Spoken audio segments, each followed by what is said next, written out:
Colapinto qui revient évidemment sur son premier Grand Prix de Formule 1. Une première course très positive, je suis bien sûr satisfait du résultat mais surtout du rythme. C'est un point d'interrogation, je n'avais jamais fait de plus de 8 tours d'affilée. Avant cette course, et là j'en ai fait 53. J'avais jamais essayé les gommes dures non plus. Il y a donc beaucoup de nouvelles choses, mais je suis très heureux, c'est un week-end très positif dans l'ensemble. La petite erreur que j'ai commise lors des qualifs est un peu frustrante, mais en course j'ai rendu l'appareil à l'équipe. En adoptant un rythme très soutenu, je suis heureux, bien sûr de mes performances, je dois continuer à travailler. On a maintenant beaucoup d'informations à transmettre à l'usine et au simulateur pour mieux comprendre ce que je dois faire. Je pense donc que c'était une très bonne première course, plus que positive, je suis très heureux physiquement, je me suis senti bien. La journée était très chaude mais je me sens bien, je suis content de la voiture. James a eu la confiance de me mettre dans la voiture et de m'installer dans le baquet. C'est une décision très difficile à prendre, j'ai hâte d'être à la prochaine course, je me sens de plus en plus à l'aise dans la voiture.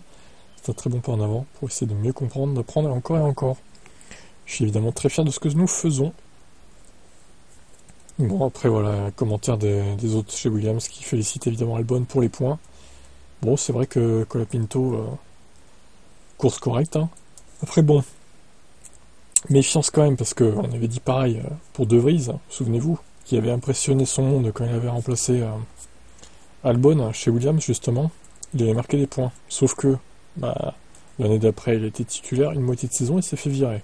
Donc bon, de toute façon là Colapinto il va finir la saison et après je sais pas ce qui va lui arriver au final. Est-ce qu'il va retourner en F2 pour une saison complète du coup, en attendant mieux, parce qu'il n'y aura pas de place pour lui l'année prochaine, hein.